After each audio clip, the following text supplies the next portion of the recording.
we're live. Woo, that was whiskey. Eagle Run 2-3 here. How are you guys doing? Looks like we've got a couple people over here in the chat. Mr. MC, Mr. Kurt 24. Great to see you guys. Michael Dunn was here. Awesome. Scooter McBackfired. What is up, guys? 2 Live Moo is here. We are broadcasting on Eagle Run 2-3, Eagle Reloads, and Twitter. Broadcasting everywhere. I took Facebook off. We were going to do Facebook tonight, but I decided not to. I am unbelievably excited about our guest today. The last time that we had someone on talking about 8.6 Blackout, it was super popular, and tonight is going to be no exception. Make sure you've got your chat up so you can fire off some questions for us. And I think it's just about time to get going. Oh, one thing I wanted to show you guys. Make sure you head over to eaglerun23.com and grab your, it's not focused. Grab your 8.6 Blackout stickers. We're doing those just for fun. I got a couple orders came in this afternoon. I need to get shipped out, but we'll make sure those head out tomorrow. So, oh, actually, you know what, guys? Check this out. I have look at this. I can go eaglerun23.com right there. Make sure you follow us on Twitter. We, of course, are on Instagram. And if at any time you need to email me, you can do that at eaglerun23@protonmail.com. Look at this. We have got it all set up over here. I forgot I could do that. Fantastic. Okay, so I've got the comments up over here. Let's get to our guest. We are excited to have Mr. Wesley Givens here from Callaway Ballistics. And look, MC has already got, see, this is what we're dealing with right here, Wes. We've got people who are already plugging the website. And MC is a fantastic guy. So how are you, sir? I'm doing well. Thanks for having me on. Things going well for you? Going well. Tried to go, I think when I texted you earlier, I was trying to go to the range. And shoot the white, my white 80% GST9 that I just finished. It's white and gold, kind of a weird color combination for me. But then I got a call from the batting cages, and I ended up taking my boy to the batting cages. They had a private lesson open up, and so range session got canceled, and I subbed in a batting cage session. Baseball works too. I love baseball. It is baseball season here. That's great. Okay, so excited to talk to you about 8.6 Blackout, but we can talk about, you guys in the comments, we can talk about anything reloading that we want to, but I would definitely like to get through some of our 8.6 Blackout questions here. So, all right, I think I already went through everybody here in the side chat. Go ahead and fire off your questions for us. So let's get to talking with Wesley here. Wesley is in R&D for Callaway Ballistics. What does that mean that you get to do on a daily basis? Technically, what I'm supposed to do is load development, testing. We test routinely, even outside of the developmental part of it. When we start talking about adding calibers and that sort of thing, then, you know, I'm the one who primarily, I'll say, does the initial loads and chronograph testing and so forth and so on. Brass issues, you know, oh, this head stamp is terrible, you know, that one works okay, all of that stuff. So testing at an ammo company means you're shooting a lot, right? Not as much as you would think. You know, we're real short staffed, so I wind up pretty busy, and I can't do near as much testing as I'd like to. We don't call it shooting, you know, because that sounds too fun. Right. So we call it testing instead. But testing. Yeah, in all seriousness, a lot of it is chronograph and function testing. So not a lot of it is necessarily target oriented necessarily.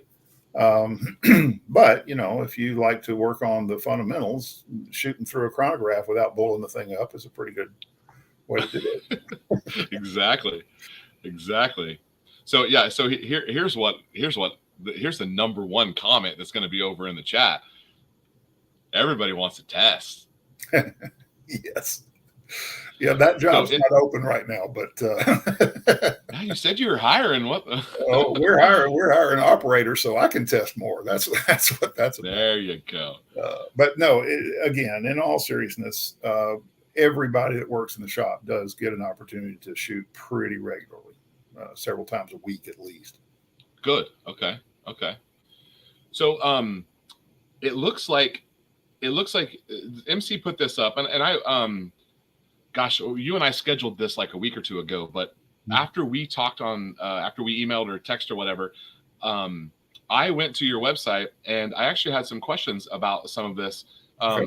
What is the Callaway Systems? Is that just a parent company, or do you Yes. guys you guys a derivative of something else who does? It seems like a lot of firearms companies, have everything from aviation to military contracts and all sorts of stuff. It is strictly a parent company at the moment. It's set up Gotcha. that way. I seem to be having some kind of a power issue here. It is set up that way. I may have to change power supply. I don't know why that's just all of a sudden binged at me. No worries. It is set up that way so that we could branch out into things like government contracts. Oh, gotcha. Okay. But at present, it's just another layer, honestly. Yeah. Okay, so the big question is, and my viewers know this, but I guess I'll tell it to you. I got into 8.6 Blackout probably about a year and a half ago, and it started very innocently. I was listening to a podcast from Kevin at Q, and I don't believe that it was even his podcast. I think he was a guest on someone else's podcast. I don't remember that. It might have been his podcast. But 8.6 Blackout came up, and I was like, what the heck is that? And I Googled it a little bit, and there was a couple of things out there. He wasn't dropping it for the first time in that podcast. And I was able to kind of see or hear a couple things about it. And it was fascinating to me from the very get-go. And honestly, my intentions were that I'm going to build a gun and reload for it and kind of do it for content for Eagle Run 2.3 and for Eagle Reloads. And I've only been reloading for like 2.5 years. So I'm a relatively new reloader, and I definitely have never done any wildcatting before. And so now I'm out here wildcatting and making a ton of mistakes. And the 8.6 it just seemed like the perfect thing for me. I'm not a pure hunter, like I'm not a hunter. I'm a shooter. I like to shoot. I like to train. I like all that kind of stuff. And so to get into 8.6 Blackout and be a part of this really new thing that was going, I made plans in January, which was January of last year of 22, that when the barrels came out and the ammo came out and the dies came out, like I had a call into Hornady, like I want to die. And he's like, we can't make them yet, but we got some specs. We think we can make them soon. Like I had a call into Hornady Custom Dies real soon. He was like, you're the second person who's called me on that. So I would try to get into it super early. And that's how I got into it. Of course, there's obviously a lot more to the story, which we can get into later, but when did Callaway get involved, and how and why did they get involved in 8.6? Well, this would be a perfect opportunity for a joke about a nightmare, but I guess I'll pass on that one.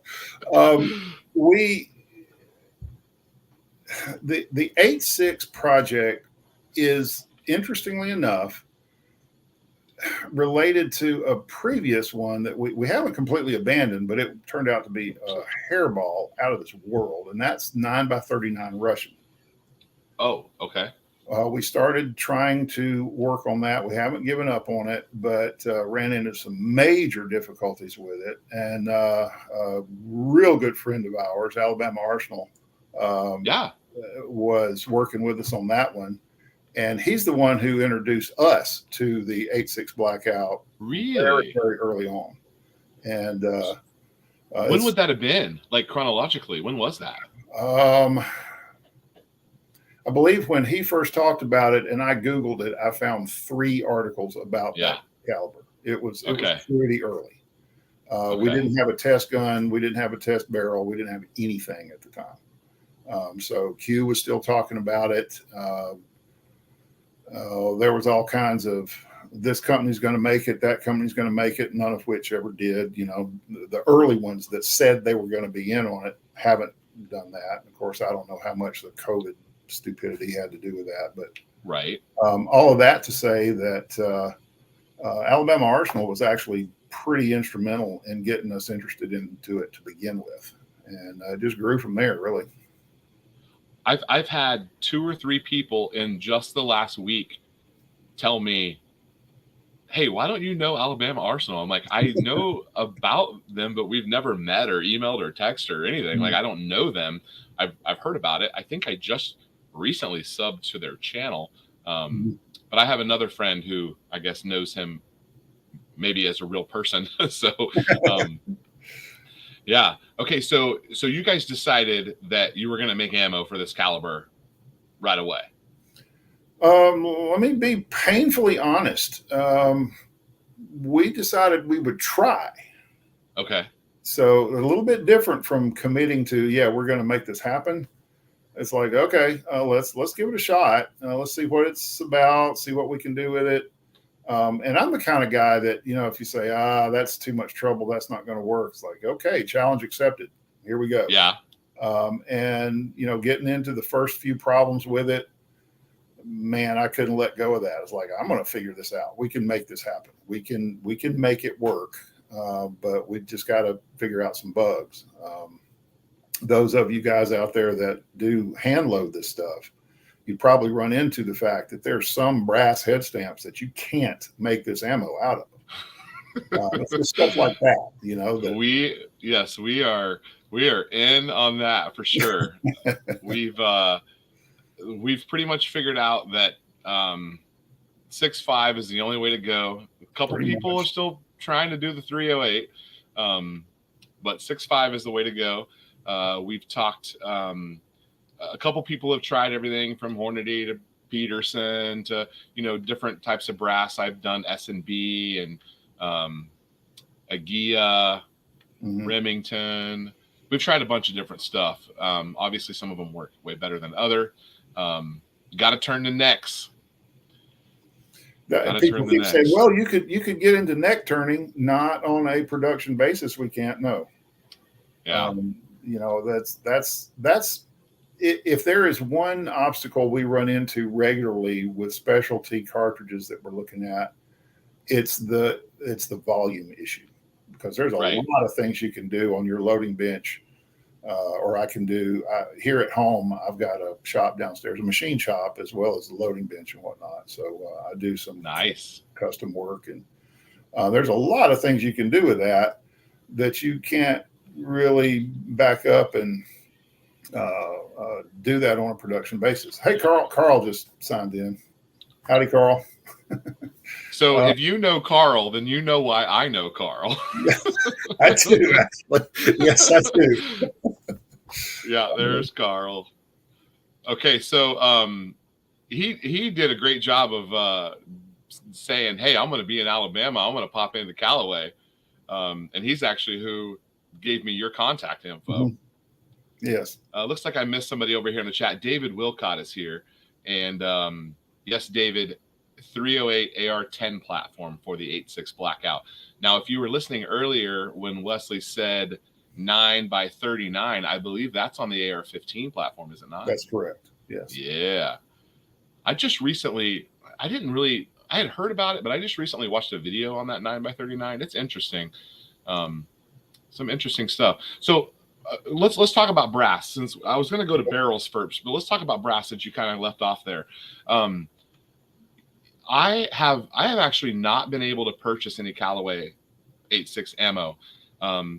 I've been on the notify when available list. Okay. And it sent me emails a couple of times that it's available, and I felt like I clicked on them really quick, but they were gone before I've ever got any. Now Carl has been able to get some. Oh, he's talking some to handsome face again. That's why we you guys have to know we were talking about which format to put on the screen, and I almost said it, but I didn't quite. I said, no, go back to this one because I look a lot less creepy when I'm smaller. You don't want to be zoomed in, right? Yeah, back up. Let's go to 720, not 1080. Okay, so Bending Ballistics here. Hey, Bending, I'm going to get to your question here in just a second. That's other calibers from Callaway are definitely on my list for him. Okay, so the brass. Now, yes, I made friends with Lance from Gorilla pretty early on before they were making ammo available. And I also was trying to get someone to make me brass as well. I was working with a couple of different guys. We were trying to put brass on the market, and it was maybe going to have the Eagle Run, name associated with it. We didn't really get far enough along to actually put out a product. And then the market kind of got a little saturated with, I thought I was trying to be first. And if I wasn't going to be first, I almost didn't want to do it. And so when that deal kind of fell through a little bit, I learned a lot about brass. And the very, what Q said in his podcast, even early on, was he was trying to get 1 million pieces of brass so that he could get ammo so that they could continue to test, because they still didn't have a finalized version of this when this podcast came out. And so in talking to Gorilla, they got some of that very first brass that has a Q head stamp on it. And that was their first brass like that I got from Gorilla, had a Q head stamp on it. And then I found that nobody else was making Q head stamped brass. And then like 6 months later, you get an order in from Gorilla, and now Gorilla says Gorilla 86 on it. The original order, I believe, was from Hornady, and I believe the stuff they're getting now is from Starline. So what can you tell us about 86 brass? I know you guys are reforming Hornady 6.5, right? That's right. Yeah. And if you noticed, you took my breath away there. One of my hobbies when I'm not working on ammo is collecting ammo. It's crazy.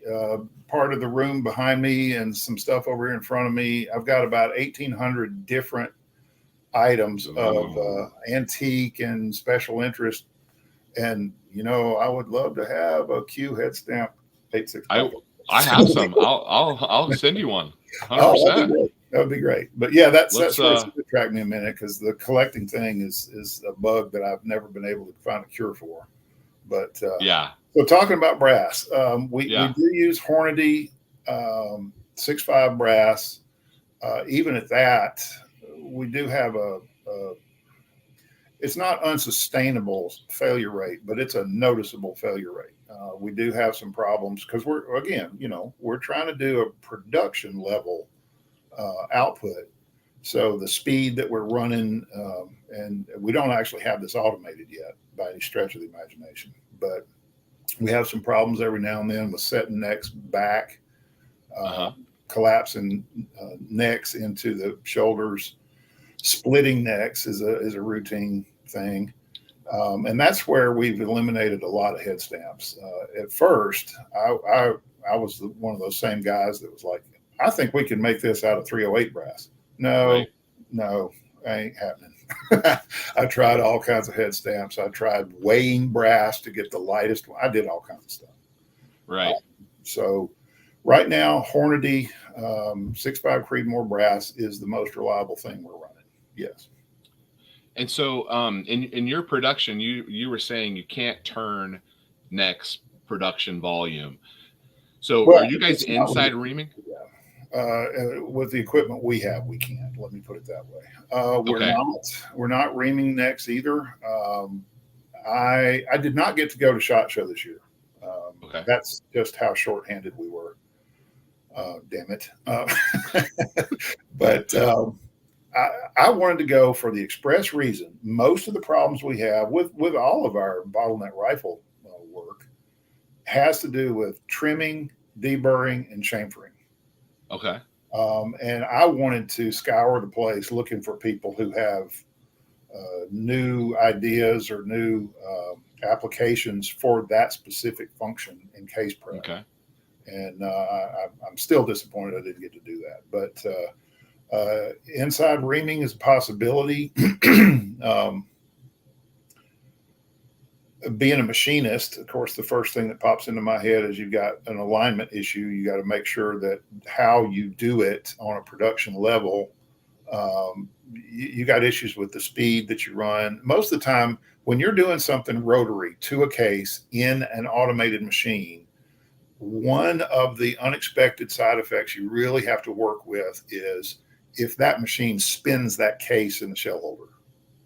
Oh, okay. And that can cause everything from just a failure to do the operation you want to do to mangling the thing.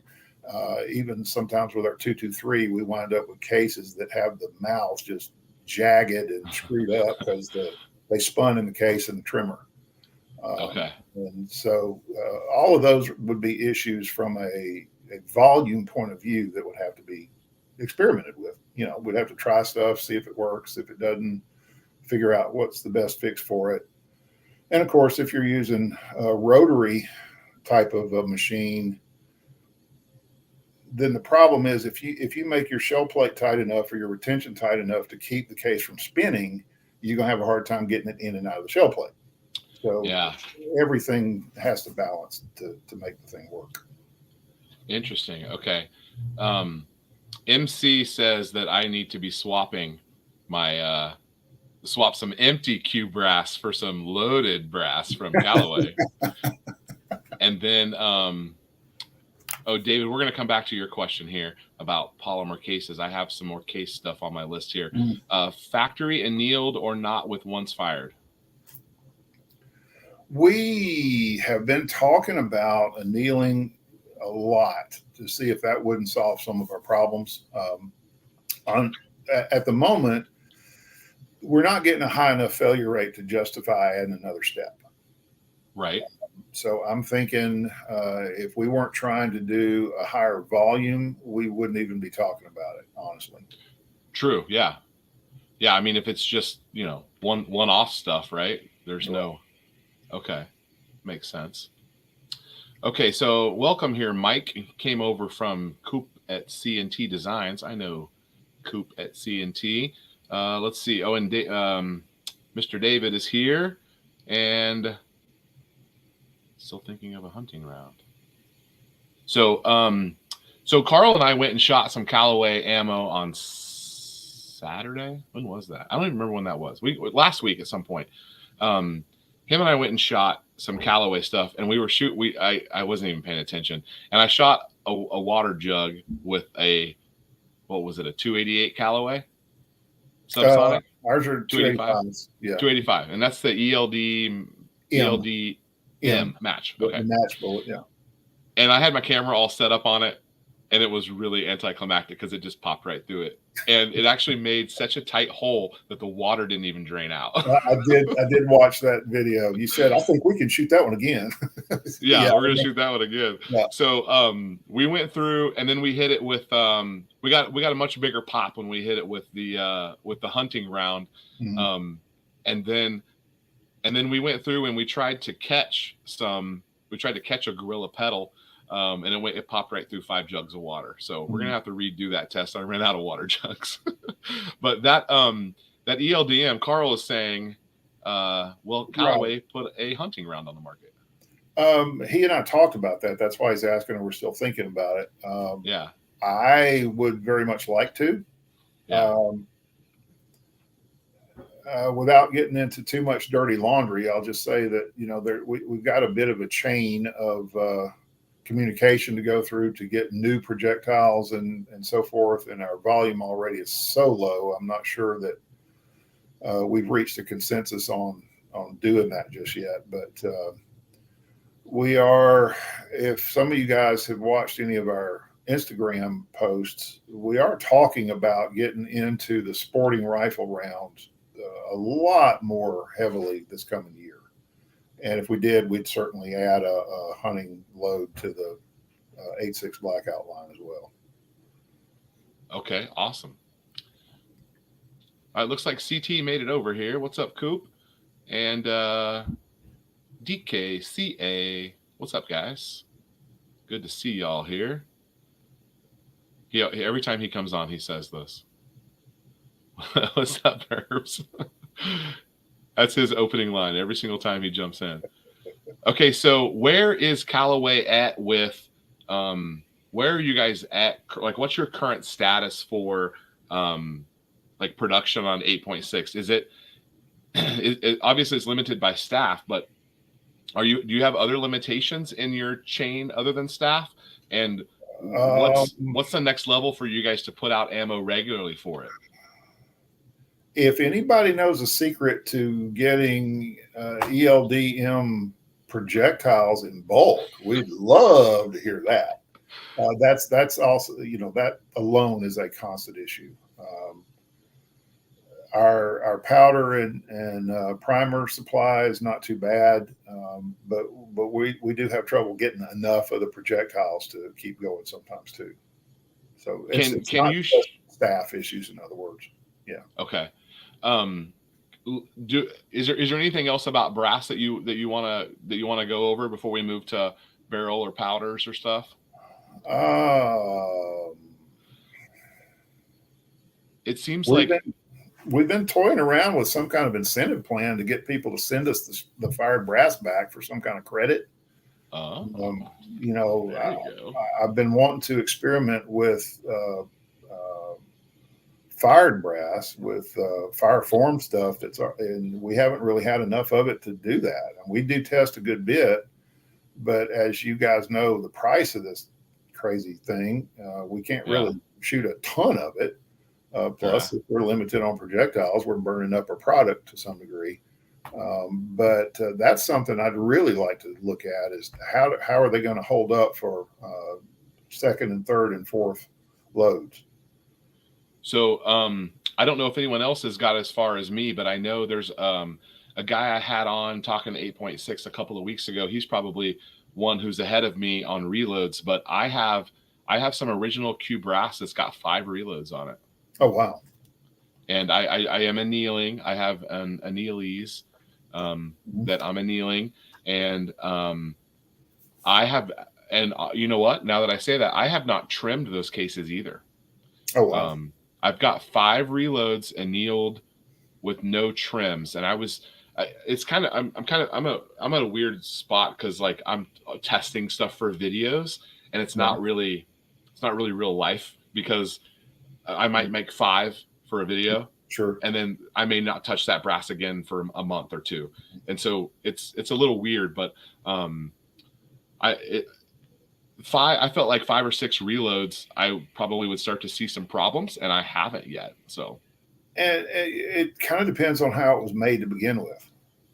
I would expect that as much stress as we put a case through to set the shoulder back as far as it has to, and as big as we're necking it up, I'm assuming we're going to have to look at annealing for brass that's been fired more than a couple of times. I'm just guessing. But yeah, that would obviously be a potential solution if there is a problem that comes from that. I don't even know. I hadn't had a chance to try it yet to see. Do you have any that you've reloaded a bunch? No. Short answer. Okay. Those who know me, anybody that knows me, I just gave a one-word answer. Unbelievable. But no, we don't have any that we fired more than twice. We have reloaded some that we fire formed there in the shop, but I honestly haven't given it any thought as far as case longevity. Okay. Looks like Burnaby Sanchez has popped in and Half Mile Sniper. Good to see you guys. Okay, so the barrels are you pretty much using Faxon barrels, or are you getting what else have you seen out there?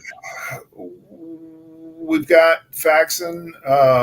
We've got. I honestly don't remember who made it. I didn't order it, so it's not stuck in my head. But we did build an SBR bolt gun to check bolt operation, and we use a GQ Armory also.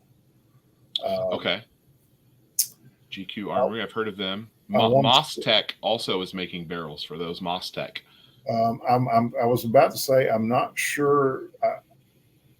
I'm not sure if we've shot a Mostech barrel or if we have something that has one in it. I mentioned Alabama Arsenal a while ago. Yeah. He does some of our testing. He does pretty much all of our long range testing. Yeah. And because I know we've had some experience with Mostech barrels also and the 300 Blackout stuff. But I know the ones for sure we have right this minute, one Faxon, actually 6 Faxons, and one GQ Armory. And that other barrel may be the one that we built the bolt gun out of, come to think of it. Okay. I'm not sure. I would have to go back to the shop and look. Well, I'm going to, so far I've got an 8-inch Faxon and a 16-inch Faxon. I've got one set up for supersonics and one set up for subsonics. Mm-hmm. I plan to build a bolt gun as well at some point. It will be my first bolt gun build. That'll be a video series on the channel. And then I'm also trying to get, well, I probably shouldn't say the other one I'm working on, but there's a couple of other things I'm going. I might end up with 3, 4, 5, 8.6 Blackouts before this is all said and done. But I'm super excited about the cartridge. And the reason I'm talking to ammo companies is because I feel like until there's, it's going to be a while until you can walk into an Academy Sports or a Cabela's or something and find 8.6 on the shelf. That's a long ways away. Yeah. But I do love that we're supporting, smaller, boutique ammo companies in this caliber, and that there's some good quality stuff out there that's being made.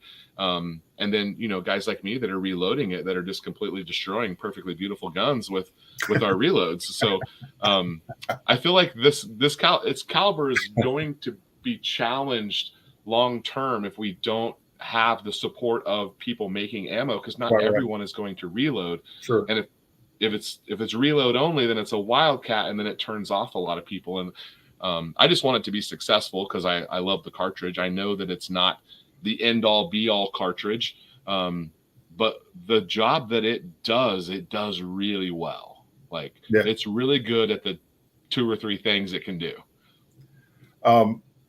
I don't know how many people I'm going to piss off when I say this, but bring it. One of my favorite things about this caliber is that I finally found a good use for 6.5 Creedmoor brass. Oh, there you go. I did think of another thing about the brass issue we were talking about before we move on. And that is the fact that we are, it's a heavy bullet, I understand. But the fact that we are primarily subsonic is going to limit the pressure to some degree. And that may be why you haven't had to do any trimming at all. Okay. You go with a real high pressure cartridge. That's what tends to extrude brass and stretch things and make those kinds of things happen. So that may help us all with the long-term longevity of the cases. Yeah. So your stuff was the first stuff that Carl was able to get his hands on. And Coop says you're funny with your Creedmoor dig. I'm a 6.5 Creedmoor fan. I know Bending Ballistics in here is a 6.5 Creedmoor. Here we go. So this is what I don't, what he's calling me out on right here. It's actually a little bit different than that, Bending Ballistics. I actually said, Carl, something bad happened. That's what it says in the video whenever it went. Yes. Yeah. Never understood the 6.5 Creedmoor, but to each their own. Get out of here, David. Well, it's funny too because Alabama Arsenal's a big 6.5 Creedmoor guy, and I'm giving him grief all the time, and we're back and forth. And finally, I had to say this: we were talking about Wildcat stuff earlier. I was a huge fan, still am, of the 7mm 08 cartridge when it was still a Wildcat, and I used to tinker with it. What was that? 212 years ago or something like that. I forget. So I finally asked him one day, I said, tell me what your 6.5 Creedmoor will do that my custom Remington custom shop 700 and 708 won't do. Well, nothing. Okay.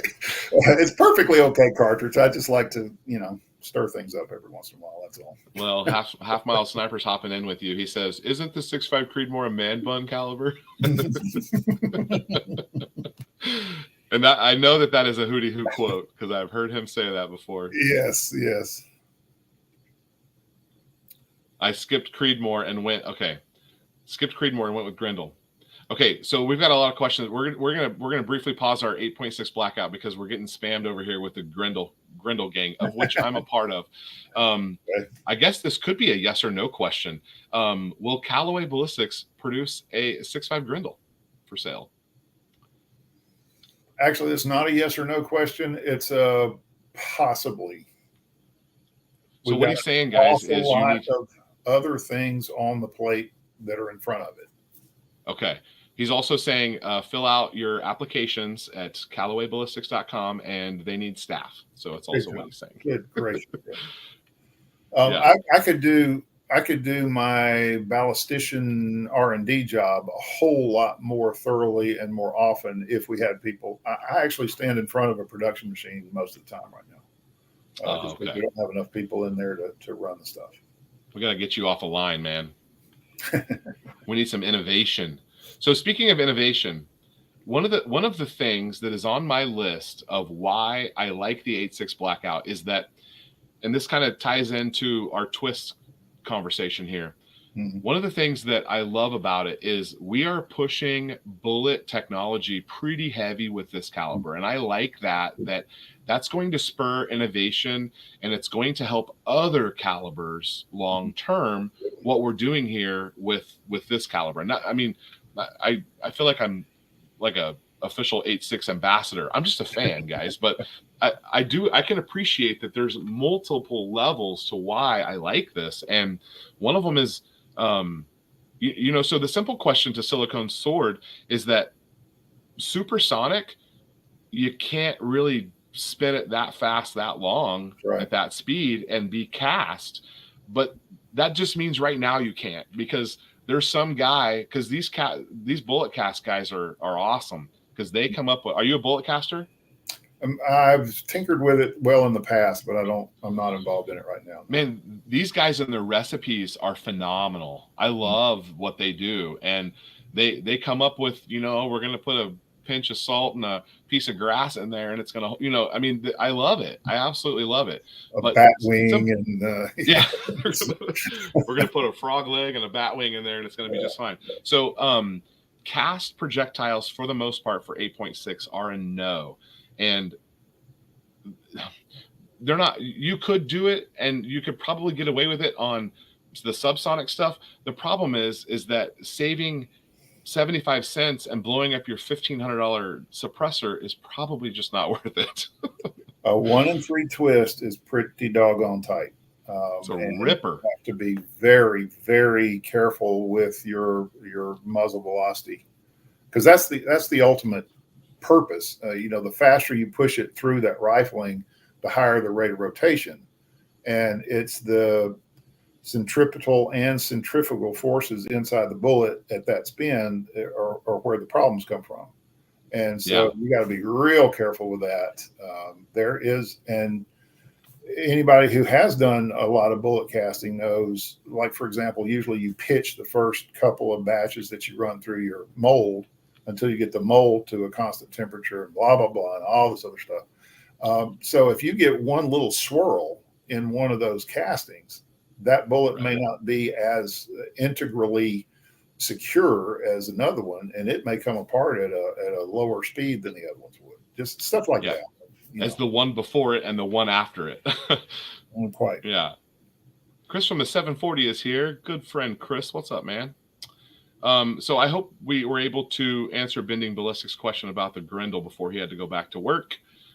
He also doesn't know if they could afford. If you could afford him as an engineer. He does some engineering stuff. So let's see. What else have I missed here? We could afford him as a machine operator, I know. Okay, Bending. Move to Alabama. I think he might know Alabama Arsenal as well. Bending Ballistics is actually I think he's a PRS shooter. So he's on the circuit. Yes, it is witchcraft, alchemy. Just for the fun of it, talking twist rate, we did an experimental 300 Blackout. We didn't get to complete the project. The guy wound up withdrawing before we were done. But we were messing around with a 1-in-1 twist rate. On which caliber? On 300 Blackout. Oh. And what's called a micro gas system. If you were to pull the gas block off of the barrel and look in the gas port, you'd see the nose of the bullet. It was a really interesting project, and I'm sorry we didn't get to finish it, but kind of makes me want to finish it myself, but I don't have that kind of time, obviously. It might be a take-home project. I have enough of those already. Coop, if you're talking about 8.6 Blackout twist rates, it is a 1-in-3 twist. Yes. It is twisty. Yeah, there it is. MC's got us. 1-in-3 twist. And when you look down that barrel, you don't think you're looking down a barrel. You think you're looking at the outside of a screw. It is very twisty. Q says that they tested 1, 3, 5. They tested all sorts of different measurements. And so I think they settled on the 1-in-3. Part of me thinks 1-in-3 was partially done for marketing, but if you see some of these gel test guys that are out there, it's pretty ridiculous the difference between a 1-in-3 and a 1-in-5 and a 1-in-7. Okay, where are we at here? Oh yeah, Sammy. I can partially answer that question, and then maybe you know something more about this. I was hoping that it was going to be the January of this year to the summer of this year, and we would potentially have it by summer of 23. But it looks like I'm going to be an entire year off from I think it's going to be summer of 24 before we get Sammy. That's the best I've heard, but I don't have any specific information. Okay. Yeah. The best I could dig at it myself, and I was curious about it also, but the best I can dig at it myself is it's not imminent, not right now. Yeah, I don't think it's on that January to summer of 23 list. I think it's going to be January 24 to summer of 24, I think. Yeah, so the dwell time for that would have been pretty insane, Coop. You're right. Yeah. Yeah. Yeah. Okay, so someone asked about this earlier, about these new polymer cases that are kind of popping up here and there. Do you have any information about polymer stuff? Actually, I confess that I don't. Very limited exposure to it.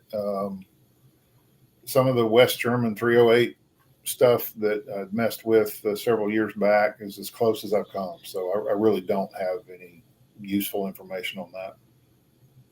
Okay. Okay, so we talked about the twist rate and the barrels and the brass. We talked about bullets a little bit here too, and casting. There's a company called Maker Bullets. Are you familiar with Paul from Maker Bullets? Oh yes. You know him? Mm-hmm. So he's actually going to come on here in a couple of weeks and talk about some of the bullet manufacturing stuff that he's been going through. Him and I have talked on the phone a couple times, and we've been emailing and text messaging and all sorts of stuff. We're trying to get on the same schedule where I'm open and he's open. So he's going to be coming up pretty soon here. Have you guys, you settled on this 285? Was that basically based on what you could get, or did you find an advantage of subsonic at 285? No, that's what we could get at the time. Okay. And, and that's kind of what you geared up for. So right. Can you share with us anything about the powders that you guys are using? You don't need to give me load data, please. Sure, I can share with you about the powders we're using. We're using some powders in these loads, yes. Okay, gotcha. So I can give you a little bit. A little nugget. Have tinkered with a couple of different powders. Let me just put it that way.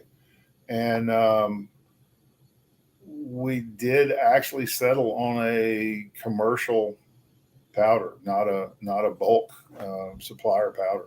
So okay. I'm not going to spring for which one or whatever, but sure. But we are actually using a retail label powder for it. Okay, so you're using something that we could get our hands on even. Mhm. So there's a guy who's a friend of mine on the channel, and he's been on a live stream talking 8.6 Blackout as well. His name is Nate. Nate really early on produced some brass for me, so that he actually sent me some brass and was like, hey, you don't know me, but here's some brass. So I looked through his brass, loaded some of his brass. He was making better brass than I was making early on. I was having trouble with different stages, and here it is, like, a month later, he's already sent me brass that's working beautifully. And he has a program called Quick Loads, which I'm sure you've heard of. And he's been playing with a couple of different powders that technically should work according to Quick Loads. So he's been playing with Reloader 10X, and that's the one that he's been testing on. I just got a jug of it like a month ago, and I have not tested through it yet. I'm also trying to go through even CFE BLK, and trying to use some of that in the subsonic loads. My problem personally is that my suppressor is not here yet. It was supposed to be here in February. Here it is March. There's no update on the website. So I've mostly been testing supersonic ammo out of the 16-inch gun and not been fooling, with the subsonic stuff. So he already has a suppressor. Carl has a suppressor, but he's not a reloader. And so I guess that's kind of why you can see that it was interesting to me to try to reload some subsonic stuff, and him having a subsonic gun, that was a bad idea, but you can at least see how I got there.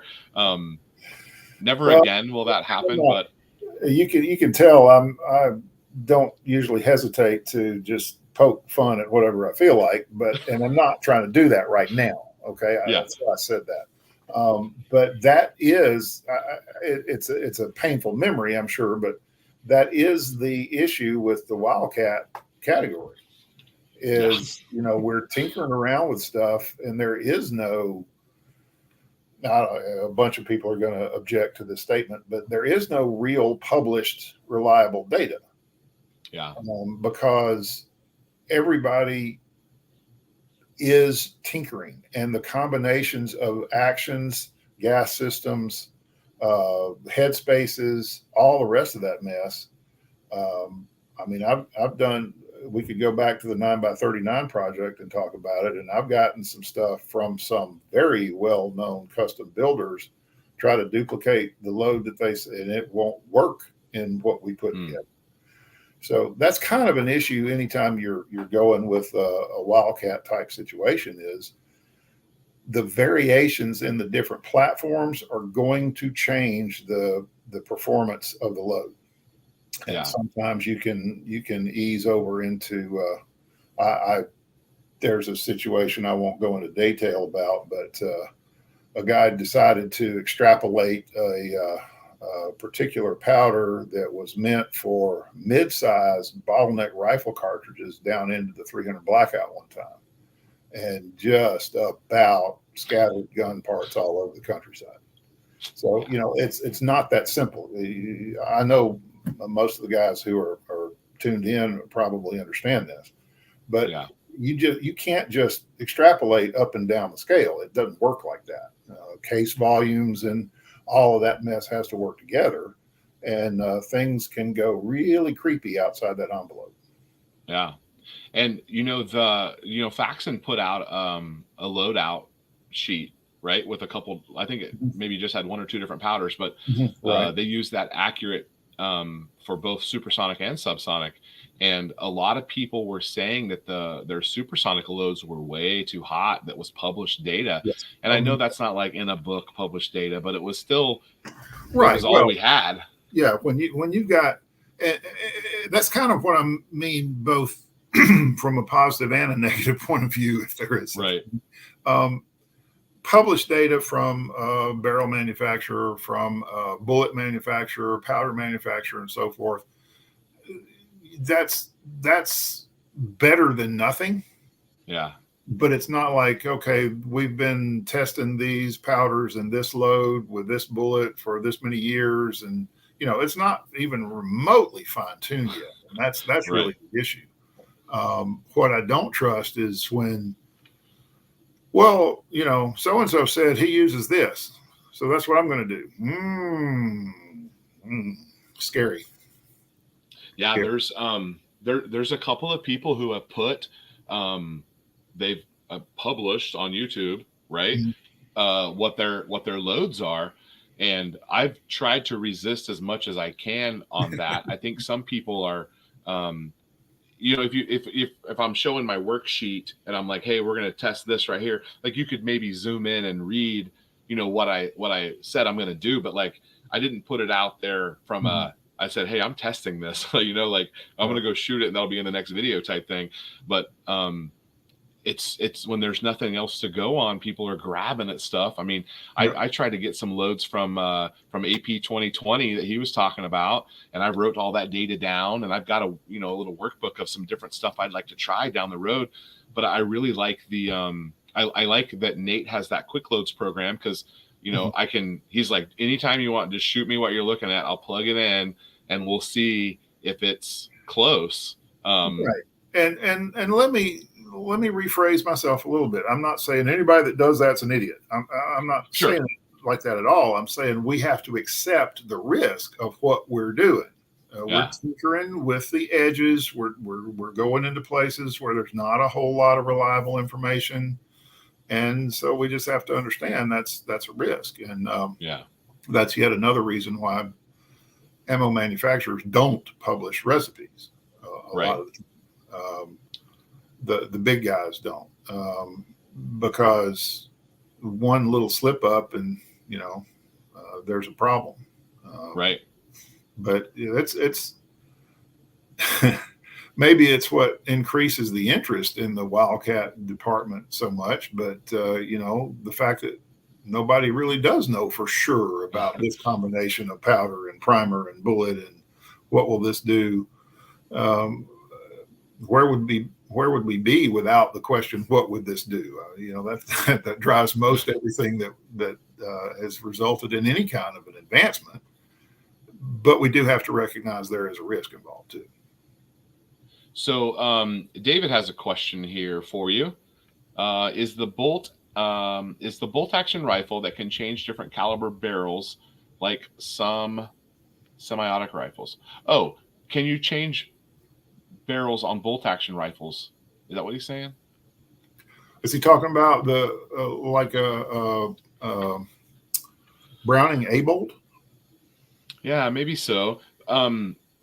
David, you can rebarrel those bolt action rifles. It's Mhm. a little more involved than an AR-15 or an AR-10. I find those to be in the easy category, and yet I've never built a bolt action yet, so I'm a little scared. But I need to get a few more tools, and we'll be doing that soon. But you can technically change barrels, yes, sir. And some are easier than others. Yeah. Some I hope I bolts. answered your question, David. I'll pop in here if I said that wrong. Oh, we got AR guns here. PA Reloader is here. All right, we got a bunch more guys hopping in. That's great. Okay, let's see. We were talking about those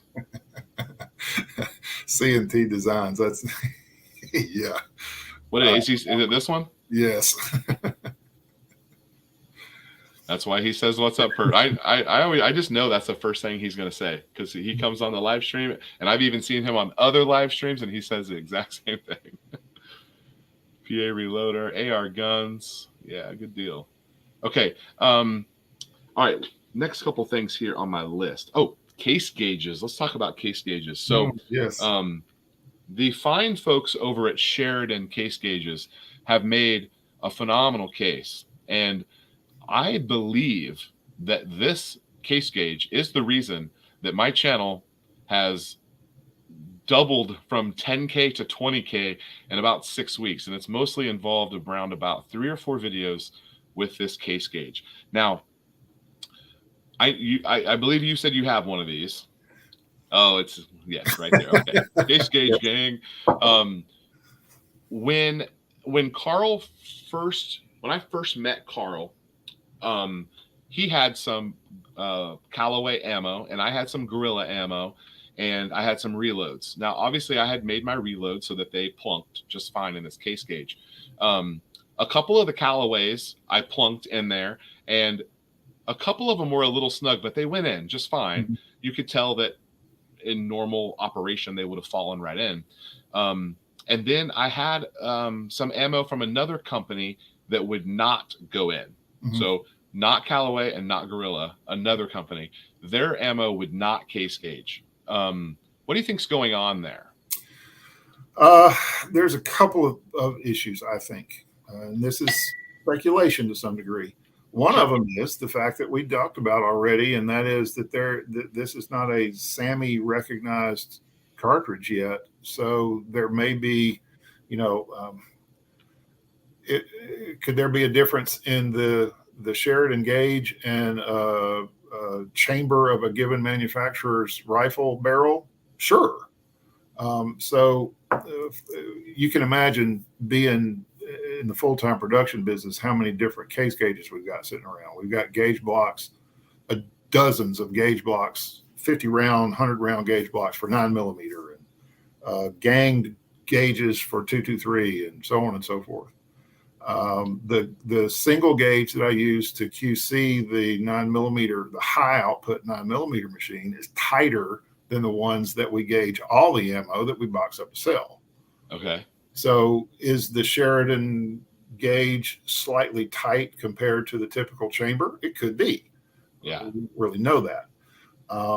The other is, if there's one place where this conversion from 6.5 Creedmoor brass to the 8.6 Blackout cartridge really has an issue, and that is just below the shoulder. Most of the time when they stick in a gauge or stick in a chamber, if you work it a little bit so it shines up the place that's got the interference fit, Yeah. you'll find it right below the shoulder. It'll be, for example, Here, let me bring you up full screen here. it's going to be somewhere right in here. Ooh, okay. It's not here. It's not going to be on the neck. It's going to be right down here, right below the shoulder. If this one, let me get in front of my camera. So that one gauges like a dream. It's a dummy round. You can see there's no primer in it. Falls out smooth. Everything's wonderful. This one, You're proud. yeah. Will it go in? Sure. I can push it in there. I can push it. And the Sheridan gauge is so lovely. I can do it with my thumb and push it back out because I can get inside the gauge. Yeah. Will that chamber in the rifle and operate? Sure. But it's obviously tighter in the gauge than the other one. So some of those variations are just kind of hard to track down. But most of the time when we have that problem, it's actually swelling the body of the cartridge right below the shoulder. Okay, so you don't think it's the neck? Not typically. Haven't found it to be the neck yet. Okay. On some of the brass that I made, I had trouble with the neck. I could tell it was rubbing right there. Mm-hmm. You know how when you've run your when you set the shoulder back and then you run, I don't know if you do it in one step or two, or how you go about that, but we do it in separate stages. But you know how you wind up with ripples in the face neck? That is often a problem too. Okay. That's where neck turning or reaming would probably solve a problem. Yeah. But for us, the vast majority of the time when they're tight in the gauge, it's not the neck, it's actually below the shoulder. Okay, interesting. So the I obviously, ideally, you would have your barrel reamed, and then you would ream yourself a case gauge, so they would be the same. You have your same chamber, right. Same chamber, ideally. Yeah, we're back to that 9x39 thing again. We haven't even worked on that thing for months, and it's still on my mind, bugging me all the time.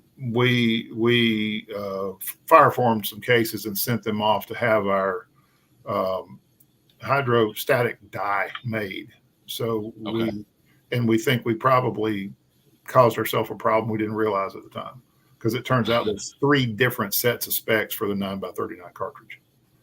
Oh, so man. We had all of our tooling built for one chamber size before we found that out, and that's one of the many things we have yet to clear up. But we're not that bad with the 8.6 Blackout. We the 8.6 community, if you will, not that bad with the 8.6 Blackout, but I do think there's probably some variation. I'm slow to be negative about specific manufacturers' names. Right. That's fine. But there's a certain brand of size dies that I won't even touch the box. I hate them.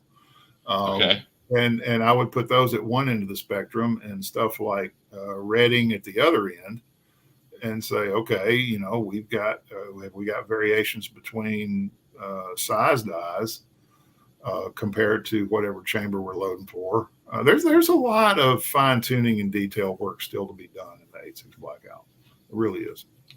Yeah, MC is making 308 brass, and he's a reloader, and he says he's tried. Yeah. I have not tried 243 because I don't have a 243, but I have tried 308. 6.5 Creedmoor is just way easier, and I'm short on time, so we're gonna stick with the 6.5 Creedmoor. And then, he says hopefully the one that you had made up was the tightest chamber, not the biggest.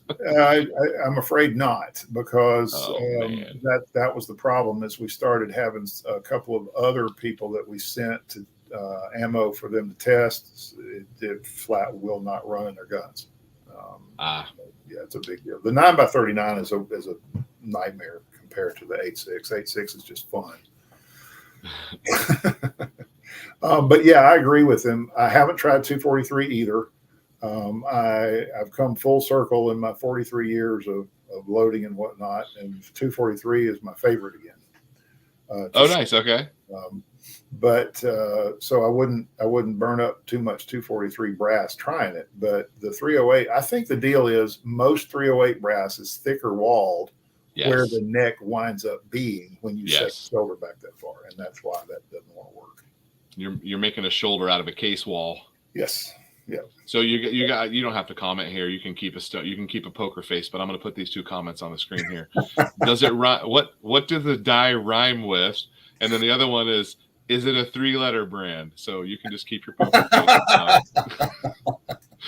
Well, let me put it this way. There's probably a consensus about that particular brand. Yeah. So I haven't ordered it yet, but I will once this whole SBR pistol brace situation is sorted out. That's kind of slowing me down a little bit on some of my shorter builds. Thankfully, I have the 16-inch gun that I can use on the channel, but my 10-inch is on pause and my 8-inch is on pause. But I'm going to have an 8, a 10, and a 16-inch in 8.6 Blackout. Now, the 10-inch, I believe, will be a Mostec. I haven't ordered it yet, but I believe I'm going to do a Mostec for that one. And I guess I'm a little concerned.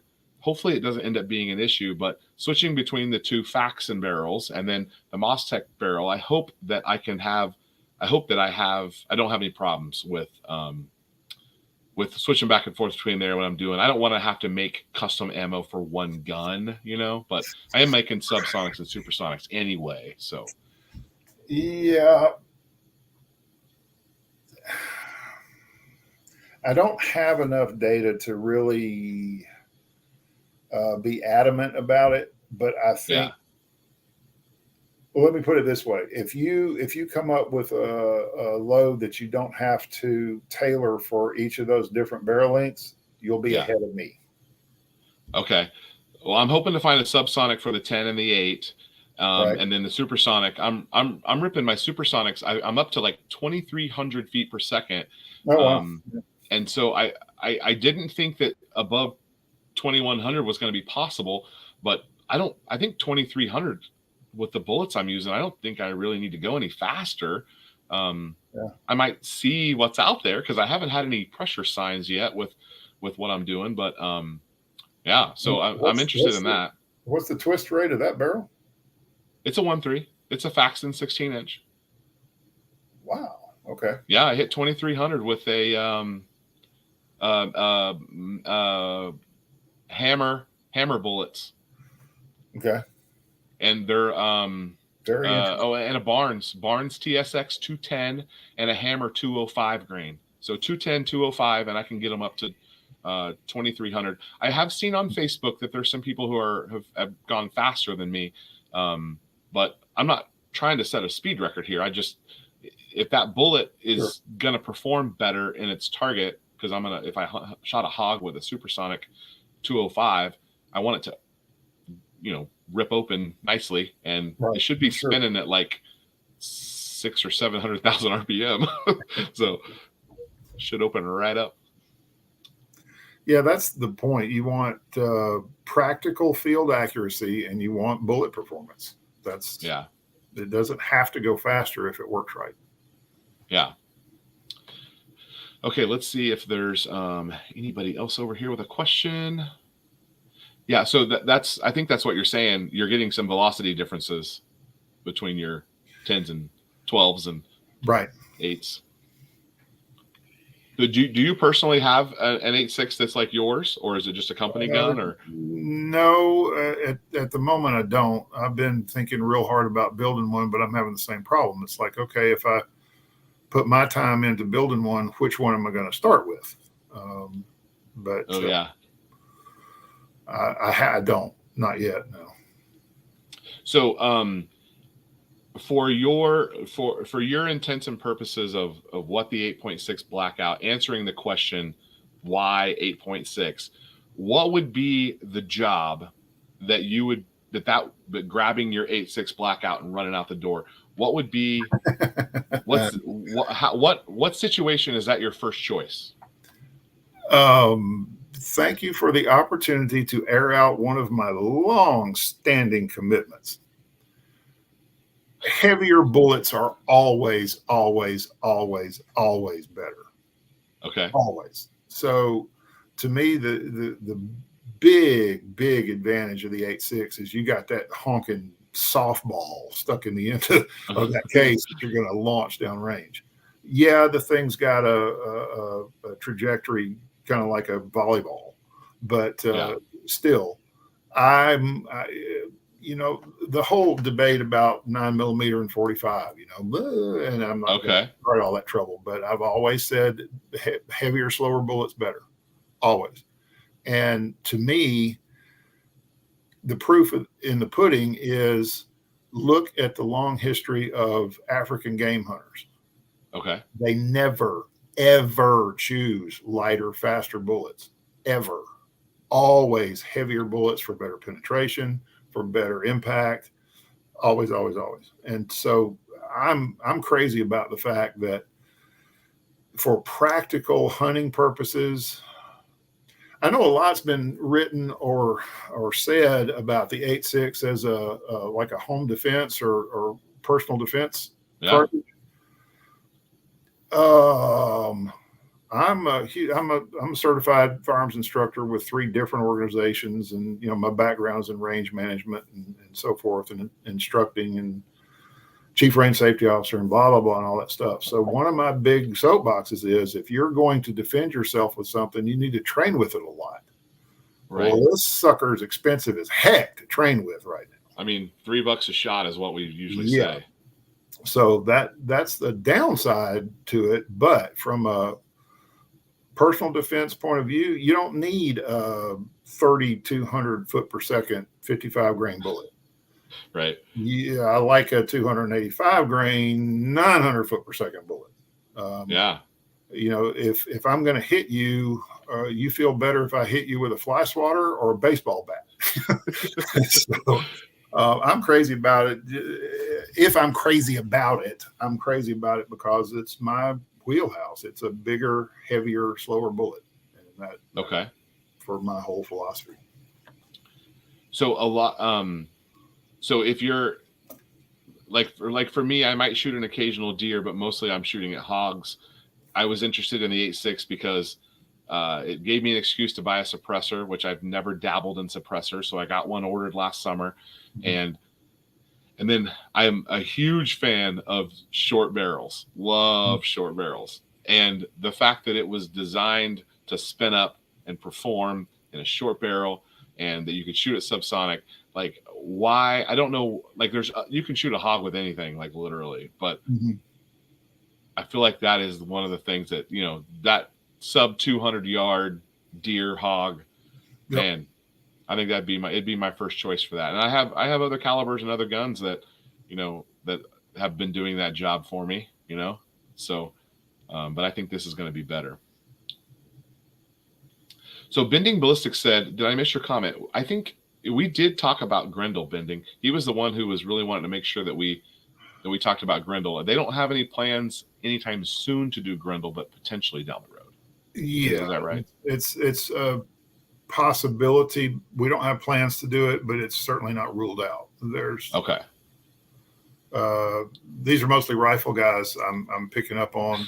So this will be a safe joke finally. We have zero plans whatsoever to load 40 cal or 357 SIG. No. But you guys got 9mm and mostly 9mm, 300 Blackout. What else? 38. I'm working on 357 mag, 223, a couple of different loads in. 6.5 Creedmoor, oddly enough, with all my smart aleck comments, that's one that we do actually loads on, but it's very limited, just like the 8.6 is. 45 ACP, both in a reman range round and a 230 grain jacketed hollow point defense load. Okay. 380. We also have reman and new.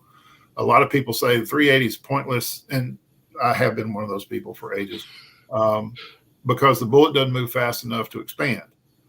Ours do. We work pretty hard to make a 90 grain jacketed hollow expand in both from one of my test guns is a Browning BDA 380, but even from a Glock 42, they will mushroom in gel blocks.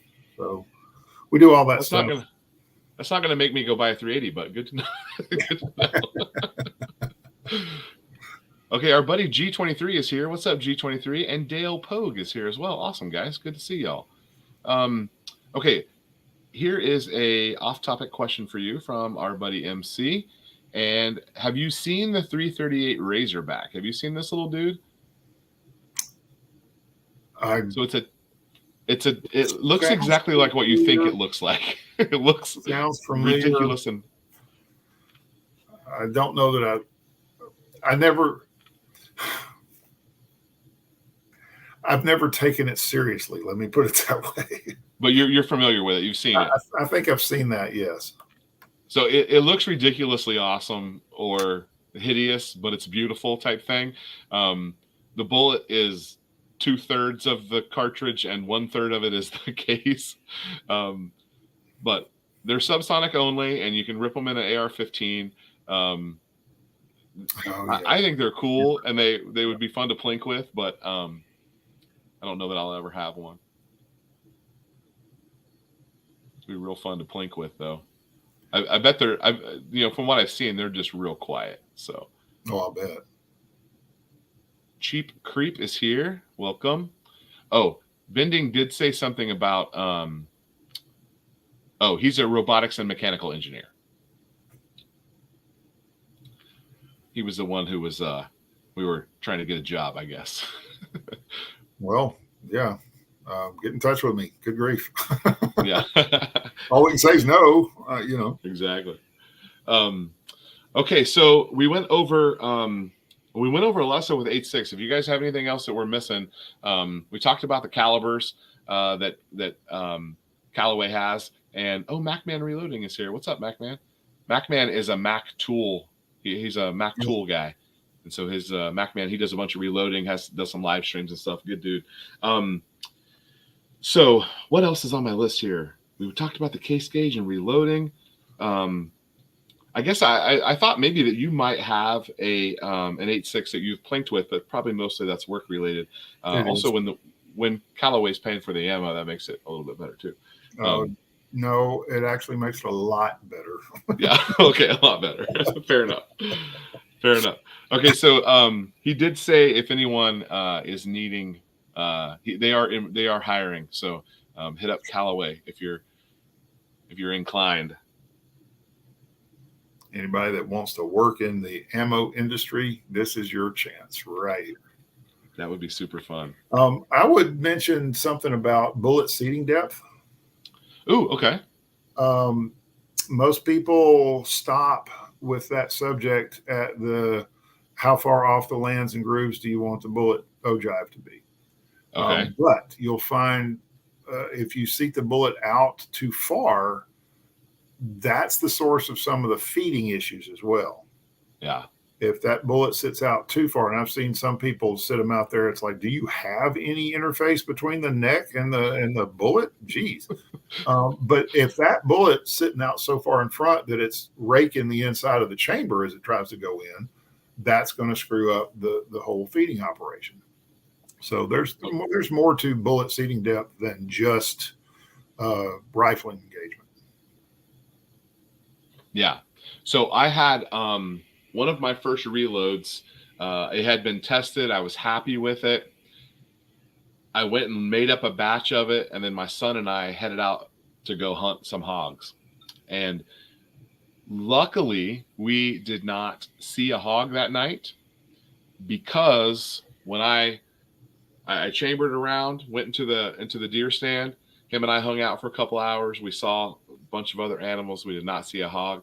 When I went back to the truck, I pulled the round out, and because I was pushing that bullet seating depth, my BCG basically turned itself into a bullet puller. And when I pulled that round out, powder went everywhere. And that is a story I told on my channel, but realistically, had a hog come up and I'd have pulled the trigger on that, my fear is that, one, it would have went squib, and my follow-up shot could have been scary. So I spent forever cleaning that gun up, because that powder was atrocious to get out of there.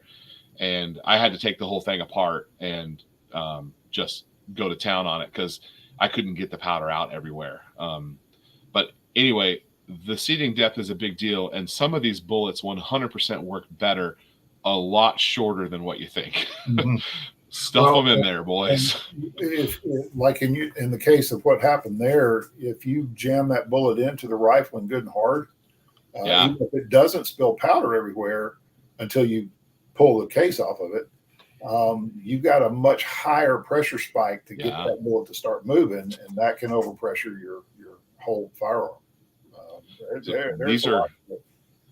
These are things that I'm still calling myself a new reloader, because a lot of these guys have been doing it for 100 years, and here I am at like 2.5 years. I've learned some challenging lessons along the way, and I'm glad that I'm still here for it. But it's been a constant challenge for real. There's so many levels to this, and there's stuff that that I didn't even think about. And then with the one in Carl's gun, like, I didn't realize that H110 doesn't like the case capacity that I was running it at.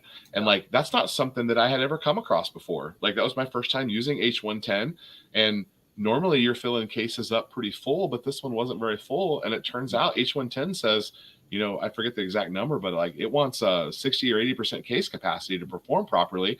And I was probably at 50 something percent. Like, I was well under that, and I didn't know. Like, that's just something I hadn't come across. And there's just so many things like that I've learned. But I kind of accomplished my goal, and that was make the gun, get it on YouTube, start reloading for it, learning how to reload for it. And it's caused me to look more closely when I'm loading 9mm, when I'm loading 6.5 Creedmoor, when I'm loading my other calibers. I've learned so much over here that it's just helped me be better all along the way. And yeah, the worst one I ever saw, as far as undercharged, was a Thompson Contender, which is a pretty doggone beefy chamber and a barrel, blown to smithereens with an undercharge in a 45-70. And it happened in front of me on a range. Split it wide open, laid the case flat, broke the scope mount in two and the scope in two. completely detonated a Thompson Contender barrel. And guy had one little bitty scratch on one knuckle. He did spend a few minutes in the bathroom before he came out. But for some reason, he went and changed his pants. I don't know why. Yes, it took him a few minutes. But undercharging them I equate it to automotive engines. If you get pre-ignition, it kind of rattles the engine. But if you get real detonation and you don't back off, it'll pop holes in your pistons in your car. Your crater. Kind of what's happening with an undercharge sometimes. You'll get all of that powder. The technical term is deflagration. The powder doesn't explode, it burns fast. But if you get it spread out right so that you light it all off at once, it doesn't burn fast, it explodes. And that's where the pressure spike from an undercharge will come from. And it's pretty vicious. So it's unclear to me, and for the example of Carl's gun, it's unclear to me whether or not this was just a primer flashover fancy word that you said where I popped the whole thing all at once because it was laying down in the case. Right. It's unclear to me if it was an undercharge like what you're talking about, or technically I could have double charged it. I reloaded on the Dillon. I was looking down in every single one. I was being careful, but it's possible I double charged something. And 110's pretty vicious. Spicy. Powder. Yeah. Spicy. I use it mainly in 30 M1 carbine loading, but I've also done some Magnum revolver loads with it. It'll get your attention. So we've got Hillbilly up here. I didn't see him come in. Good to see you guys. And then we haven't talked about this. Does this what does this mean to you? Like I haven't tested anything past 200 on 8.6. I will very soon. Yes. But I want to be able to predict this and account for it. But I need to play with it first. The spin drifting you're talking about? Yeah. Yeah. It really does happen.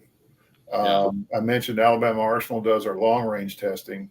Our load in his rifles and his chambers and whatnot, or our test guns, however you want to put that, are really spot on out to about 500 yards. Okay. Past 500 yards, and they start doing some really odd things. They will. He's told me a couple of times that they'll actually group, but they'll move way off a point of main. And then sometimes they won't group at all. They'll just scatter all over the place like a shotgun pattern. Interesting. I don't know if you're familiar with Brian Litt's ballistics at all. Oh, I don't think so. He's younger than I am, but he's still my hero. Okay. Okay. I am more and more interested in Brian Litt's stuff. We share the same. I've never met him. He doesn't know who I am, not yet anyway. But we share the same philosophy, and that is, this is what everybody has always said. I want to see. I want to see it. Let's test it. And they test stuff that has just been taken for granted for generations in this loading and shooting game. And that's one of the things that he's actually experimenting with is spin drift at longer ranges. And where does a bullet become? Bullets do some weird things at longer ranges. You would think that they stay. The bullet stability keeps them on the same axis as they move, and they start to descend like that. Right. They don't. They actually weather vane. Okay. And then that's a Brian Litt's test over time kind of a thing. But the spin drift thing is something that is a new concept to me. I've never known it before the advent of current long range precision shooting. And it's really something I'm wanting to look into more. But it definitely does happen with our stuff. I know that.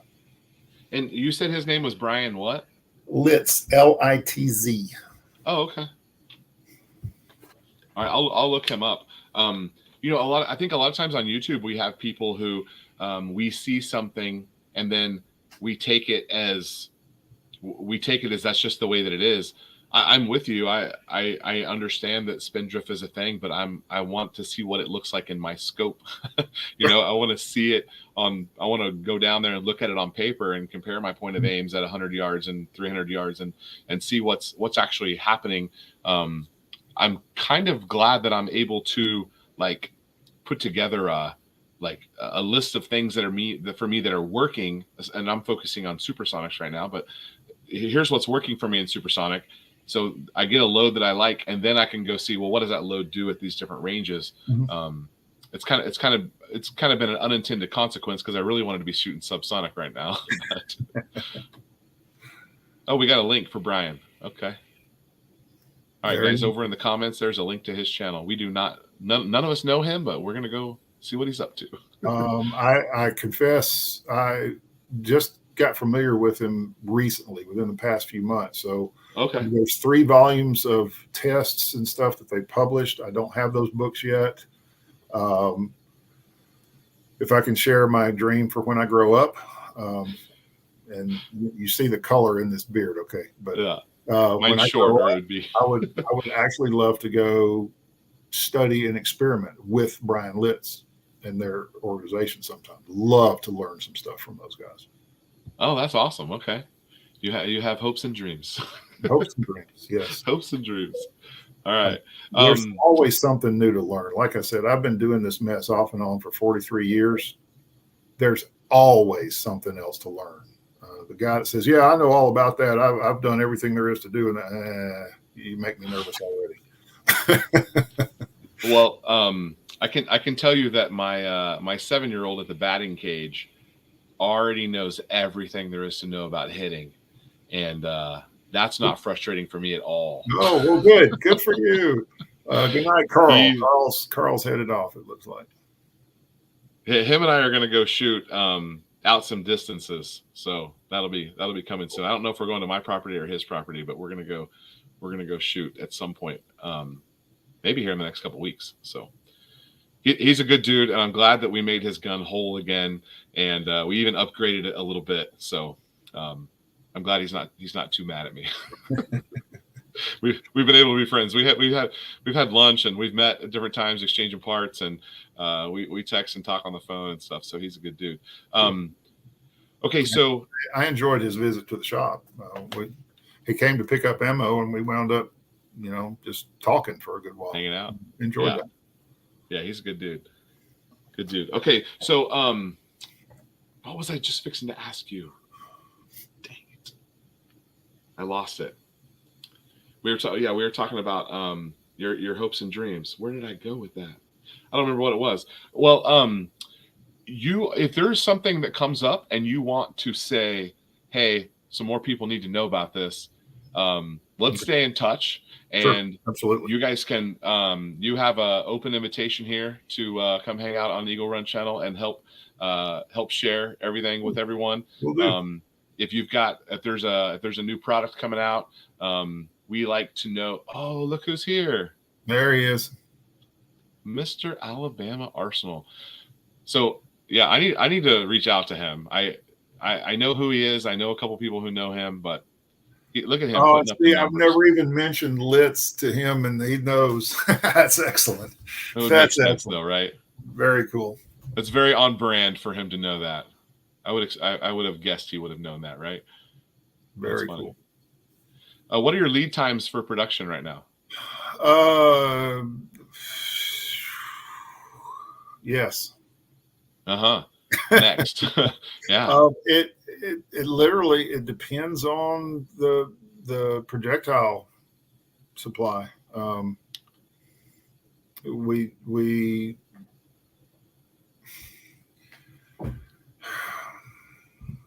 I don't want to speak out of turn here, but I honestly believe that we could do more consistent production if we had better projectile supply. Okay. And that's, I don't even, I don't do any of the ordering. Sure. Our shop manager, my counterpart, doesn't do it. It's done in the main office of the parent company kind of thing. Okay. So I'm not putting it off on them. I'm just saying that, you know, That's why I'm not more familiar with how it's working. I just know that it's hard for them to find this stuff in any kind of volume. So the best thing to do is go to CallawayBallistics.com and say, notify me when available. And give up the rest of your life and just stay on the website. And then when it posts, you'll be the first one there. Yeah. Yeah, because I've clicked that link pretty quick and I haven't got any yet. Yeah. So Yeah, I'm going to stay on it. One thing that does happen, though, I think after it notifies you one time, you got to go back and hit the notification again. I don't think it continues to notify you. So if you get that email, go click the link. If you don't get it, hit again, put your email in again, make sure you're still on the list. Yes. Yeah. Okay. Well, again, open invitation to come hang out. Whenever he's giving any thoughts on having customers drop ship cases and bullets to you to assemble. MC. And no comment from Wesley on that one. MC, Well, sorry. we're crazy enough to try anything, but I don't Yeah. know what the logistics would really be on that. Yeah. And stay tuned for a possible brass credit program from Callaway as well. But we have specifically talked about that, offering some kind of incentive or discount or something on sending the brass back to us, because that's an area we really haven't been able to do much with yet. Yeah. But we have seriously talked about it. That's not just me being silly. We talked about that a good bit. Good deal. Okay. Yeah, he says worth a shot. It was worth a shot, MC. Thanks for firing away over there. All right. Well, again, come hang out anytime you want. You got all my contact information. Yep. Once you stay on here, if you're traveling, come by and take a look at the shop, please. Free shop tours. Love to have you. Free shop tours. Okay. All right. Let me hang out 1 second, and I'll connect with you here backstage. Let me say goodbye to everyone here, and thank you very much for having me on too. I appreciate it very much. Thank you. I love talking to people who know more about stuff than me, so I can learn. Selfishly, I'm here for myself, but also since I have a platform, I can share that information as well. I don't think Wesley probably would have called and hung out with me for an hour and a half, guys. So thank you for watching, so that he would come hang out with me for a little while, and we'll see you guys on the next video. Thank you very much. And broadcast is